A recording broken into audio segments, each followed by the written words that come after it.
Hi guys, SNP MP Stephen Flynn explained in this short clip how Liz Truss and her cabinet will not just be a disaster for the United Kingdom, but in his opinion, more importantly, Scotland. He was appearing on the BBC following the announcement of the new Secretaries of State and Ministers. The Tory who was on the panel, however, was having none of it and claimed that this was, and I quote, a very nationalist view of the world. Have a listen.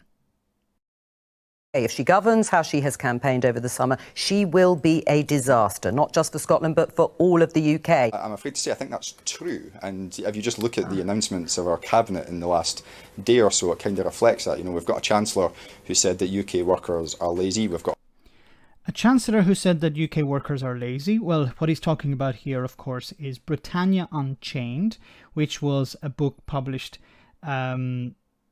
back in 2012, I think it was, and it was co-authored by Kwasi Kwarteng, and Kwasi Kwarteng is the current Chancellor. And in the book it says, the British are amongst the worst idlers in the world.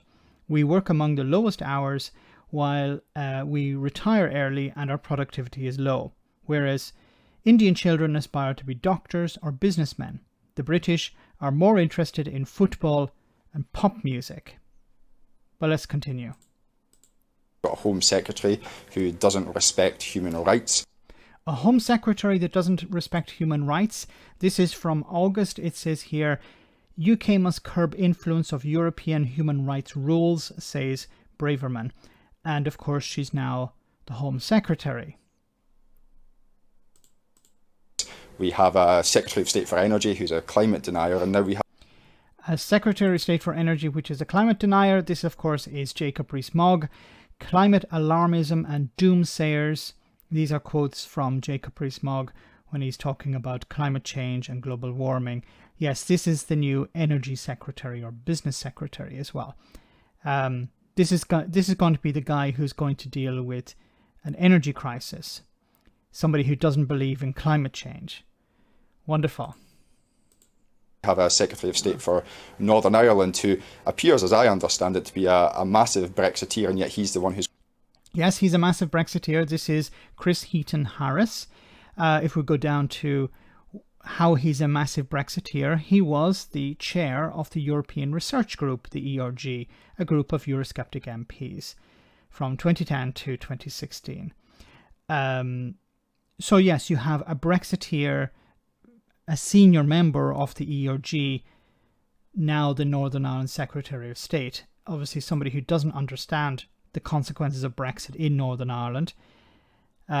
He could potentially be an absolute disaster for Northern Ireland and peace on the island of Ireland.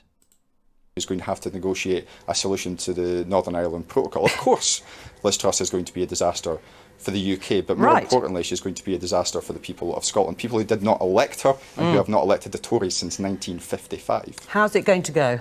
Well, look, that's a very nationalist view of the world. I think. So reality is a nationalist view of the world. So a foreign secretary, a chancellor who's saying that British people are the worst idlers in the world. That's a nationalist view of the world.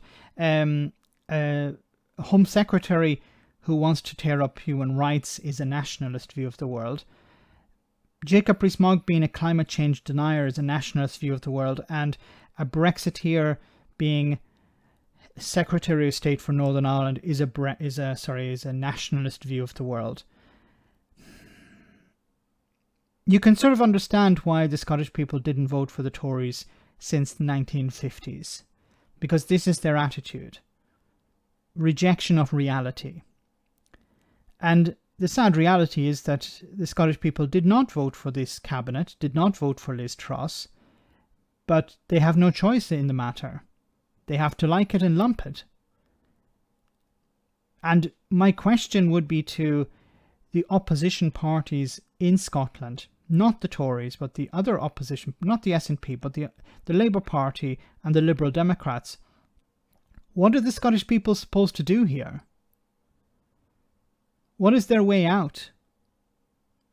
At this stage, can you not realise that maybe Scottish independence is the way to go? Let me know in the comment section, guys, what you think about all of this. As always, your comments are greatly appreciated. Thanks a lot.